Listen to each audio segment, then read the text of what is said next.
आई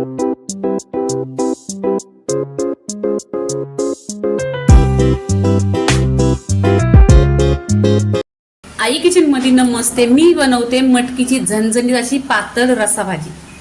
इथे आहे ना गॅसवर कढई ठेवलेली आहे। कढईमध्ये 2 चमचा तेल टाकलेलं आहे। तेल छान असं गरम झालं पाहिजे।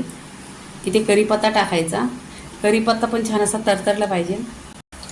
इथे कढीपत्ता छान असा तरतरला आहे। इथे कांदा टाकायचा। 2 ते 4 कांदा कट केलेला आहे।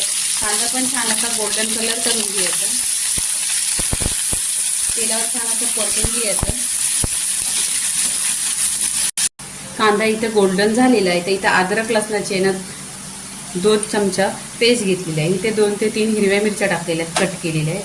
छान मिक्स करून घ्यायचं। इथे आहे ना 2 ते 3 टोमॅटो कट केलेले आहेत। त्याच्यावर आहे ना मीठ टाकायचं चवीनुसार आणि छान असं तेलावर परतून घ्यायचं। एकजीव करायचा पूर्णपणे।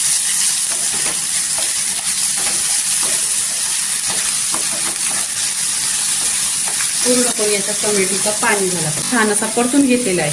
तर इथे आहे ना कोणताही वाटण वगैरे काही करायचं नाही।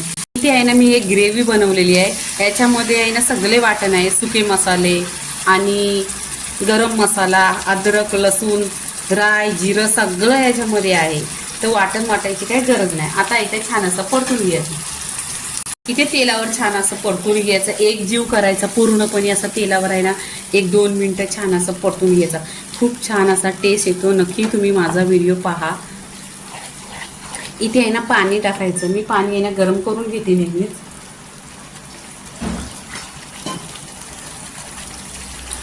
इथे पाणी टाकलेलं आहे। छान अशी उकळी आली पाहिजे।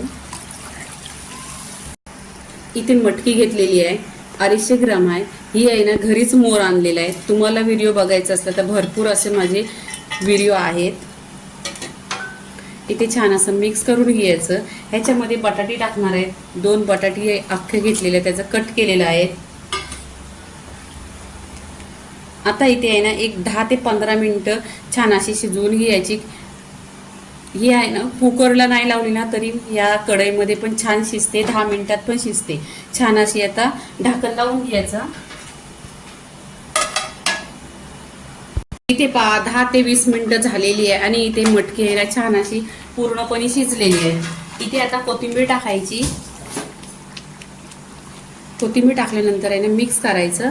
मटकीची झणझणीत अशी रस्सा भाजी झालेली आहे। तर तुम्ही भाताशी खा, भाकरीशी खा, एक नंबर टेस्टी आहे। तर रेसिपी पूर्णपणे झालेली आहे। लाईक करा, शेअर करा, सबस्क्राईब करा आणि नेहमीच खात राहा। धन्यवाद।